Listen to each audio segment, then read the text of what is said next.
Je suis ravie de te recevoir. Alors, tu viens de terminer une masterclass auprès de nos Master 2 Startup et Innovation. Je voulais t'avoir en podcast, tout simplement parce que je crois qu'on ne te connaît pas assez et j'avais envie que le monde te découvre. Du coup, sans transition, je voulais que tu me racontes un petit peu ton parcours. Comment tu arrives un jour à devenir présidente de la French Tech New York. Du coup, voilà, c'est qui Caroline? Alors, merci d'abord. Merci, ça fait plaisir de te voir, au moins en podcast. C'est vrai, au moins en parce podcast. que c'est au moins l'occasion pour nous de discuter un petit peu. Exactement. Merci aussi de vouloir me mettre en avant. Je ne pense pas le mériter plus que ça, mais ça fait toujours plaisir et ça me permet aussi de parler de mes missions, ce qui est finalement le plus important. D'autant qu'aujourd'hui est un jour important et j'y reviendrai peut-être plus tard. Mon parcours, oh là là. Mon parcours, j'ai un parcours qu'on appelle atypique. Alors, c'est bien parce qu'aujourd'hui, j'en fais une force, mais ça n'a pas toujours été facile. Mais c'est des parcours, justement, qui sont particulièrement intéressants quand on vit de l'autre côté de l'Atlantique. Ils comprennent un petit peu mieux ce genre de parcours. J'ai fait des études, si on remonte à Mathusalem, j'ai fait des études scientifiques, une licence en biochimie, d'abord à DUG à Strasbourg, puis je suis venue à Paris. Et je me destinais à aller travailler dans la communication. Donc j'ai fait l'EFAP, qui venait d'ouvrir à l'époque un master, enfin une maîtrise. Je sais pas un master, c'était une maîtrise en communication après Bac+2 donc. Et donc je me suis inscrite et je me suis dit je vais faire de la communication pour des labos pharma ou des entreprises dans cette industrie. Pas du tout, puisque à cette époque-là, c'était donc en 98-99, commençait cette fameuse bulle Internet en France et en Europe. Et j'ai découvert ce monde fabuleux des startups. Et c'est comme ça que je me suis intéressée à tout cela. J'ai fait mon mémoire de fin d'études sur comment communiquer quand on est une startup. Je l'ai encore. C'est assez rigolo de voir les progrès aujourd'hui dans ce domaine-là.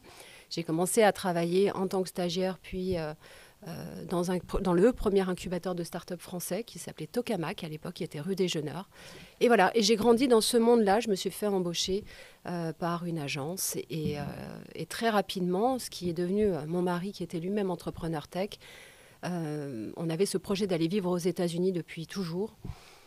Je ne parlais pas anglais. Donc c'était un petit peu fou, mais on est parti en 2004. Donc ça fait un peu plus de 20 ans maintenant qu'on est parti aux États-Unis. Voilà, la fleur au fusil. Exactement. Ça fait déjà 20 ans. Oui, 20 ans. 20 ans, 3 enfants, une nationalité américaine plus tard et 3 startups pour mon mari. Ok, du coup. D'accord. Et du coup, quand tu es arrivée aux États-Unis, donc tu parlais pas anglais, j'imagine combien ça a dû être difficile. Est-ce que tu peux déjà donner des tips à tous les étudiants qui aimeraient à un moment donné partir à l'étranger sans forcément maîtriser une langue étrangère? Et puis surtout, comment tu as pu capitaliser sur ce que tu avais appris en France et du coup le mettre à profit aux États-Unis en sachant que le mindset n'est pas forcément le même, le marché n'est pas le même. Comment tu as pu justement faire ta place là-bas aux États-Unis? Alors, ce que j'ai appris, alors d'abord pour l'anglais. L'anglais, aujourd'hui, j'en parlais tout à l'heure à l'un des étudiants, il n'y a plus aucune excuse de ne pas maîtriser au moins les bases conversationnelles de l'anglais. Il y a énormément d'outils en ligne. Tous les films, les séries sont disponibles en version originale, ce qui n'était pas le cas il y a 30 ans de ça. Il y a des livres, des méthodes, bref. On peut apprendre l'anglais relativement facilement. Les États-Unis en particulier, c'est un pays d'immigration. Donc il y a beaucoup plus de gens qui ne parlent pas bien anglais que de gens qui parlent très bien anglais. Donc il y a une forme de tolérance pour ceux qui c'est plus que de la tolérance. Moyennement. C'est plus que de la tolérance. Même sur des postes à responsabilité? Même sur des postes à responsabilité, moi je connais des personnes, des femmes et des hommes qui ont des postes à responsabilité aux États-Unis et qui parlent bien anglais quand même. Il faut savoir, encore une fois, avoir une conversation business, etc. Mais qui ne savent pas écrire correctement l'anglais ou qui ne vont pas parler vraiment en langue de Shakespeare. Donc non, c'est pas aussi important que ça. Ce qui est important pour les Américains, c'est vrai dans tous les domaines, c'est l'efficacité à un moment donné.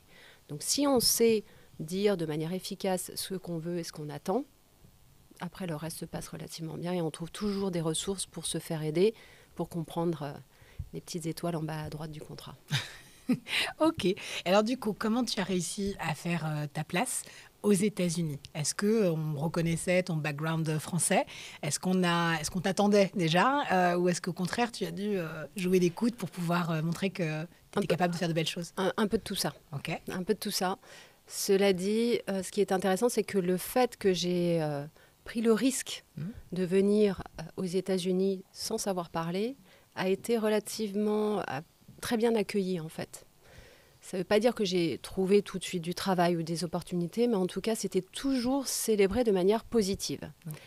Par les potentiels employeurs, par des contacts que j'avais pu me faire par diverses opportunités. C'était toujours accueilli de manière très positive. Et non pas, oh là là, t'es folle, ma pauvre, ça va pas, retourne chez toi. Non. Donc ils étaient heureux de t'accueillir. Ils étaient heureux de m'accueillir et ils trouvaient surtout que les Américains souvent ne vont pas à l'extérieur. Donc quand ils voient arriver des gens, ils se disent il faut quand même une certaine dose de courage et de guts, comme il dit, pour aller se mettre en danger comme ça. Ils célèbrent les risk takers. Pour eux, c'est vraiment des gens qui sont un peu mieux que la moyenne. Okay. Donc c'était de toute façon quelque chose de positif. Du coup, derrière ça, même si les interactions n'étaient pas forcément suivies de fait en termes de propositions d'emploi ou autre, finalement, je me suis fait des contacts et les gens me présentaient à d'autres personnes en disant « cette personne-là, tu devrais la rencontrer, elle est intéressante, etc. etc. » Mon background français en soi, alors il faut se replacer en termes d'histoire. Il y a 20 ans. C'était il y a 20 ans. En 2004, George Bush était président des États-Unis encore. On était dans cette période des Freedom Fries, guerre en Irak, etc., où la France avait refusé d'aider les États-Unis, de s'allier aux États-Unis. Donc les Français n'étaient pas nécessairement très bien perçus à cette époque-là, ce qui a considérablement changé. Okay. Donc je dirais qu'à l'époque, c'était peut-être moins facile, mais encore une fois, parce qu'il y a énormément de communautés étrangères. J'étais à Washington, D.C. à l'époque, et il y a une grosse communauté afghane notamment, et iranienne.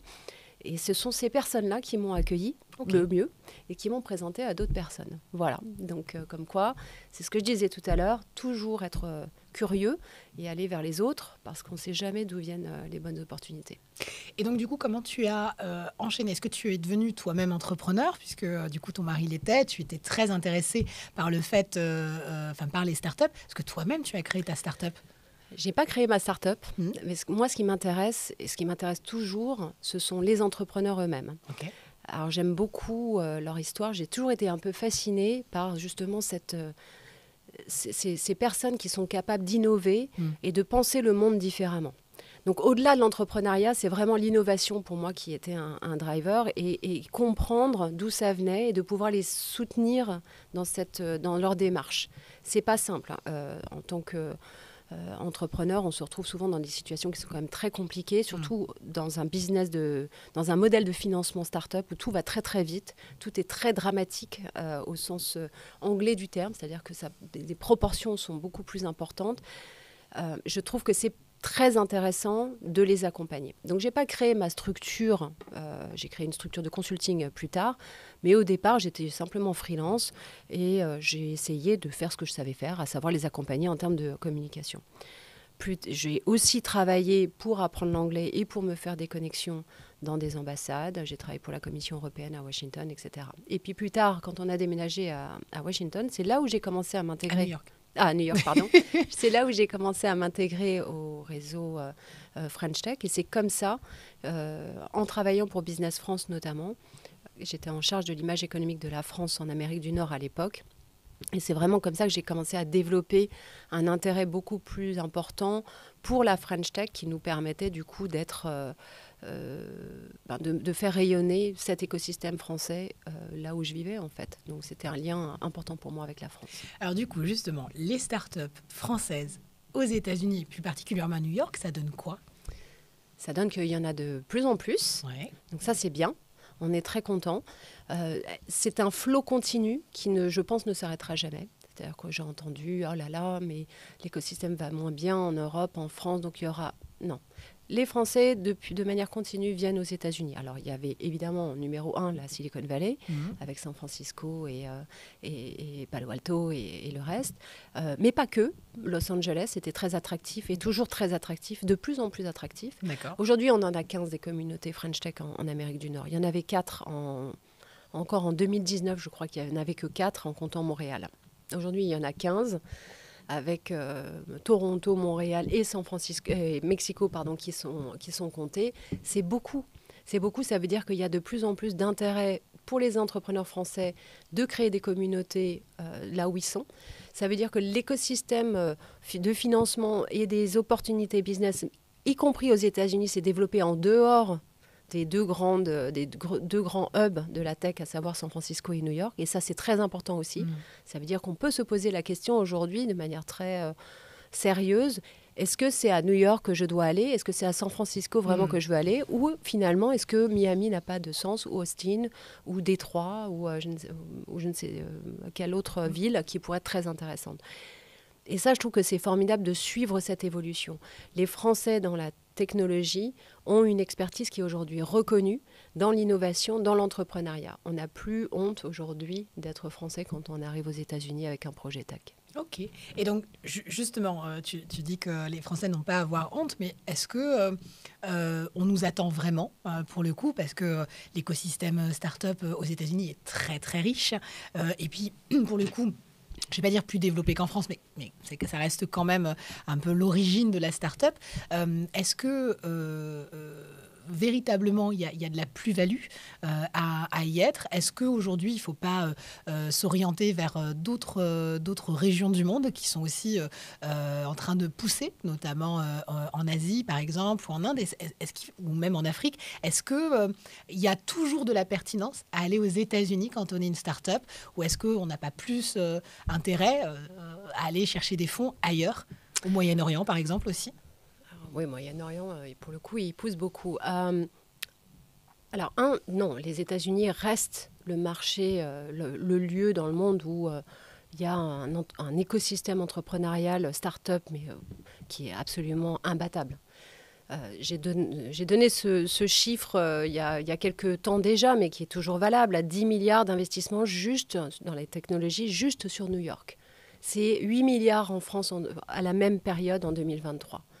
Il y a 25 000 startups à New York City, il y en a 25 000 en France. Donc, moi, je ne parle que de New York City. Donc, si on extrapole à l'ensemble du pays, je pense que clairement, effectivement, c'est un écosystème qui est quand même plutôt en place. On a 300 investisseurs juste sur New York City, des fonds d'investissement. C'est extraordinaire. C'est plus simple parce qu'il y a plus de fonds d'investissement. Rien n'est simple. Ouais, rien n'est simple. Rien n'est simple. Rien n'est simple et en même temps, tout est plus simple. Rien n'est simple parce que forcément on ne connaît pas, parce que forcément les règles du jeu ne sont pas les mêmes, parce que quand on arrive là-bas, on est face à une concurrence quand même qui est quand même beaucoup plus importante. Ça, c'est vrai. Et en même temps, la concurrence, j'ai envie de dire, c'est aussi très sain. Ça permet d'aller plus vite, de challenger, et d'être plus efficace et de savoir assez rapidement si on est fait pour ça ou pas. Donc moi, je pense que c'est plutôt bénéfique. En revanche, il faut quand même se remarquer que la French Tech, qui existe depuis un peu plus de 10 ans, a permis aussi l'apport d'un soutien financier du gouvernement notamment, ou des organismes proches du gouvernement en France, qui fait que c'est un peu plus facile en France aujourd'hui de créer sa société, pas forcément de l'emmener très loin, les règles du jeu s'appliquent à tout le monde après, mais au départ, on est quand même un peu plus soutenu. Ce n'est pas du tout le cas aux États-Unis. Aux États-Unis, on n'a pas de filet de protection. Zéro. Cela dit, pourquoi c'est un marché toujours important? C'est un marché, d'abord, c'est la première économie mondiale, ou la deuxième. En tout cas, ils sont dans le top 3, ça c'est certain. C'est une économie qui n'a jamais vraiment ralenti. Elle est toujours en croissance. Quelles que soient les administrations, on peut parler de Trump, de Biden, d'Obama, de Bush. C'est une économie en croissance. C'est un business first. Donc, il peut se passer n'importe quoi à la Maison-Blanche. En réalité, le business est first. C'est 360 millions ou 370 millions de personnes sur ce marché. Même si ça fonctionne de manière fédérale, c'est-à-dire 50 États qui sont très indépendants, malgré tout, c'est 370 millions de personnes qu'on peut toucher en une fois. C'est imbattable. En Europe, on a aussi un marché qui existe, mais qui n'est pas encore très homogène et très cohérent. Et du coup, c'est plus compliqué de se développer là-bas. C'est pour ça qu'il y a toujours des startups qui vont venir aux États-Unis. Maintenant, les autres marchés. L'Afrique, évidemment, c'est considérable ce qui est en train de se passer. Mais c'est en construction encore. Mais je sais de sources sûres qu'il y a énormément d'investissements là-bas. J'y crois beaucoup et tout le monde y croit et c'est nécessaire que ça se développe. Donc oui, clairement, Moyen-Orient, Arabie Saoudite, ils mettent des moyens absolument extraordinaires pour financer l'innovation. Donc il faut regarder. Est-ce qu'il y a un marché ? Pas forcément, mais en tout cas, il y a une source d'investissement qui est potentielle là-bas. L'Asie, évidemment. Mais là, c'est encore un autre challenge que je ne connais pas. Et pour le coup, je pense qu'il faut se faire effectivement très bien accompagner. Okay. Si tu avais 1, 2, 3 conseils à donner à des futurs start-upers ou à des étudiants qui aspirent à devenir start-upers, qu'est-ce que ça serait ? Je vais redonner un peu mes préférés. Give first. Donc, donne en premier. Give first, c'est un peu le mantra de tout entrepreneur, de toute personne, d'ailleurs, de manière générale. Savoir être généreux, en gros. Savoir être généreux parce que ça crée une dynamique très positive. C'est un cercle vertueux qui permet derrière d'ouvrir d'autres opportunités pour pouvoir réussir. Donc Give First, c'est vraiment un principe business en réalité, mais qui vient de quelque chose d'extrêmement bienveillant envers l'autre et de se dire je vais t'aider, je vais te donner un contact, je vais donner de mon temps, je vais donner de l'argent parfois, je vais te soutenir, te présenter quelqu'un, peu importe, mais en tout cas je vais te donner quelque chose et un jour peut-être j'en retirerai quelque chose. Mais c'est pas sûr. Mais quoi qu'il en soit, je donne à un écosystème quelque chose. Donc c'est ce que je fais par exemple, moi avec la French Tech. Je donne de mon temps à un écosystème. Est-ce que ça me revient ? Je suis là avec toi aujourd'hui. Ça me revient. Je suis ravie d'être là et je suis honorée d'être là. Et c'est grâce au temps que j'ai donné depuis toutes ces années à un écosystème comme la French Tech. Ça vaut la peine quand même. Je suis d'accord. Voilà. Give first. Give first. Le deuxième, c'est ce que je disais tout à l'heure, c'est savoir dire merci.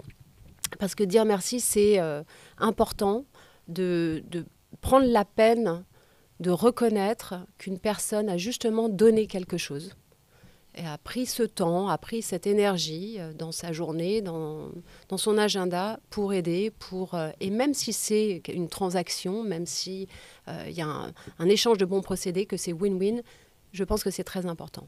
Ça scelle une relation, ça permet de dire je t'ai vu, je t'ai compris, je t'ai entendu et voilà. Et ça permet aussi de créer une opportunité pour dire merci. Et ça, c'est très anglo-saxon. Tu as le sentiment en fait qu'on peut être à l'excès, mais qu'on remercie énormément, qu'on est très reconnaissant. Je pense que de manière générale, les anglo-saxons, en tout cas les Américains, sont... Oui, on dit parfois, ils expriment de manière beaucoup plus forte ce qu'ils ressentent. Donc ça veut dire qu'ils vont dire merci, effectivement ils vont en faire beaucoup, en disant merci, that was so incredible to meet you. Oui, c'est trop, mais en même temps, ça fait plaisir quand même quand on le reçoit. C'est toujours agréable. Et de dire ça met la personne en valeur et ça permet de rebondir sur quelque chose d'autre. C'était incroyable de vous rencontrer. C'était incroyable cette opportunité que tu m'as donnée de parler avec toi aujourd'hui dans ce podcast. Est-ce que je pourrais... Tu arrives à me flatter en plus. Je le fais bien, hein. Tu le fais trop bien. Tu rougis un peu. C'était incroyable de parler avec toi aujourd'hui. Et peut-être je pourrais te poser une question derrière. Est-ce que toi, tu accepterais de me rendre un service du coup ? Voilà. Donc dire merci, c'est vraiment très, très, très, très important. Ça permet de mieux se connecter, du coup, à l'autre. De mieux se connecter. C'est la relation à l'autre. Moi, c'est mon métier. Mais en vrai, on ne s'invente pas comme ça. Mais c'est quelque chose... Je dirais que je n'étais pas faite pour ça, nécessairement. Je suis plutôt timide. En réalité, c'est d'aller vers l'autre, c'est s'intéresser à l'autre. C'est d'écouter, c'est de comprendre, de prendre les feedbacks. C'était un de mes conseils aussi. Prendre les feedbacks, c'est écouter. Prendre les feedbacks, c'est pas être sur la défensive. Tu sais, ton pitch, il était bien, mais tu vois, par exemple, là, moi, je ferais ça. Ah, mais non, c'est parce que tu n'as rien compris, etc.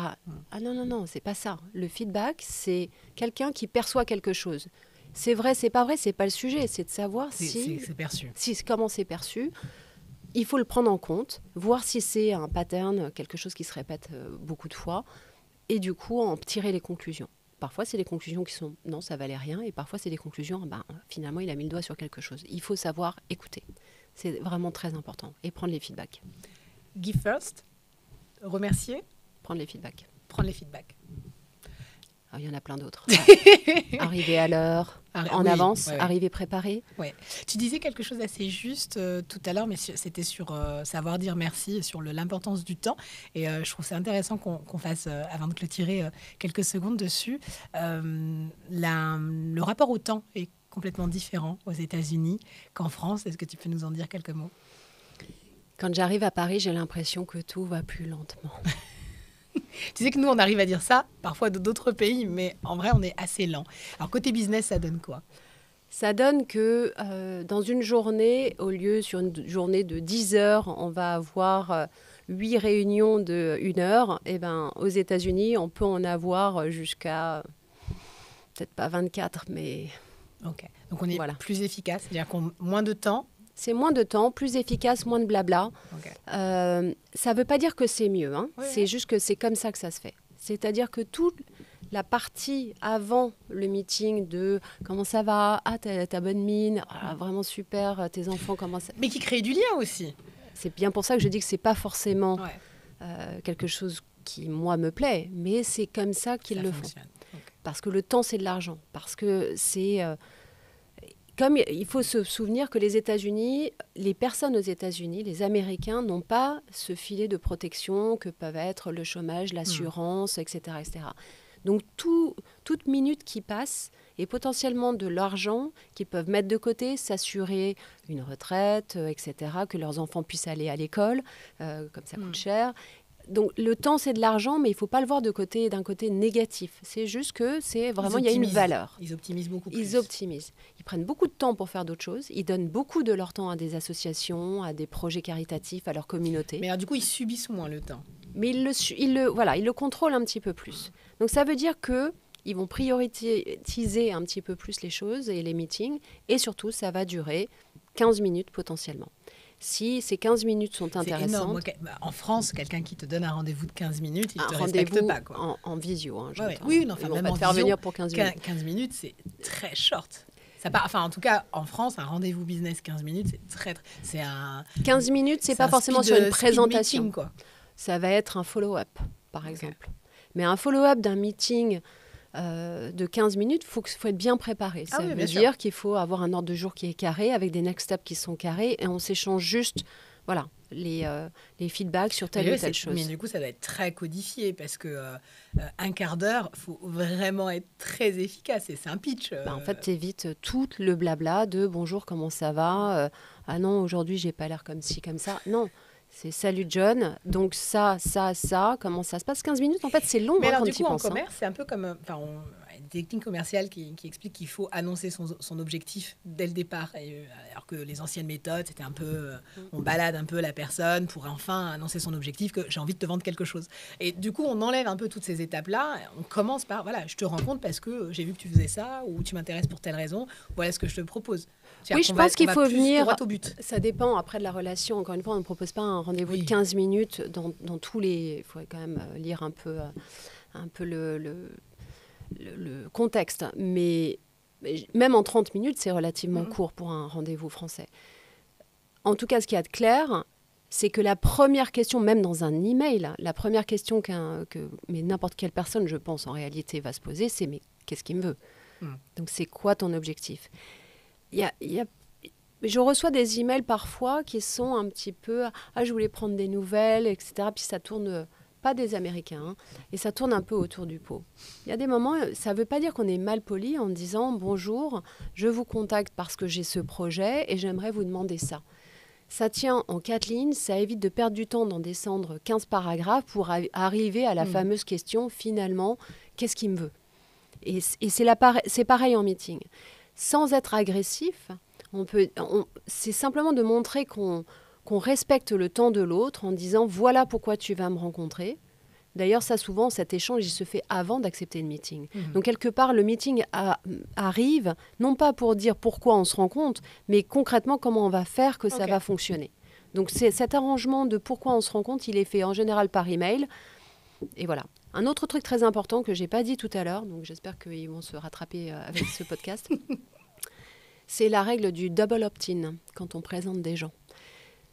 Je reçois beaucoup de mises en relation qui sont faites directement. Bonjour Caroline, je suis heureux de te présenter en copie Jean Dupont qui fait ça et qui aimerait beaucoup te parler de ça. Ah oui, mais alors moi, j'ai pas le temps, je ne sais pas qui est Jean Dupont. En l'occurrence, peut-être que Jean Dupont, il fait pas du tout ce que... voilà, et que je n'ai pas le temps de le faire ou ça ne correspond pas à mes priorités. La règle de base, c'est si tu veux présenter quelqu'un à une autre personne, ce qui est toujours très bien, qui est first, c'est de dire, ok, alors tu m'as demandé de faire l'intro à Caroline, je vais lui demander, et de mettre bien clairement les conditions. Soit elle accepte, je fais la connexion, soit elle ne me répond pas, j'essaierai de la relancer, et si elle me dit non, eh ben, du coup, tu n'auras pas de nouvelles ou je te le dirai. En fait, on annonce les règles beaucoup plus simplement. Oui, et encore une fois, c'est d'être très à l'écoute et conscient du temps des gens. On ne prend pas du temps des gens, on ne les met pas devant un fait accompli comme ça, de dire « Tiens, je t'envoie un email et maintenant tu te débrouilles avec Jean Dupont. » Et non, en fait, ça ne se fait pas. Tu l'as vécu, ça? Non, mais je le vis toutes les semaines. J'ai des millions, peut-être pas des millions, mais j'ai vraiment des dizaines de messages du genre. Et je suis polie, en général, je réponds. Mais de moins en moins parce que j'en ai de plus en plus et que je ne peux pas le faire. Donc, ce n'est pas du désintérêt, c'est juste que réellement, je n'ai pas... En plus, je ne suis pas pertinente sur beaucoup de ces demandes. Donc, du coup, je ne peux pas juste accepter comme ça. Voilà. Moins de baratin, plus de pertinence et accepter les règles du jeu. Tout à fait. Merci infiniment, Caroline. Mais merci, Rose. Au plaisir de revenir pour qu'on puisse... Avec plaisir et on se retrouve à New York. Ça marche.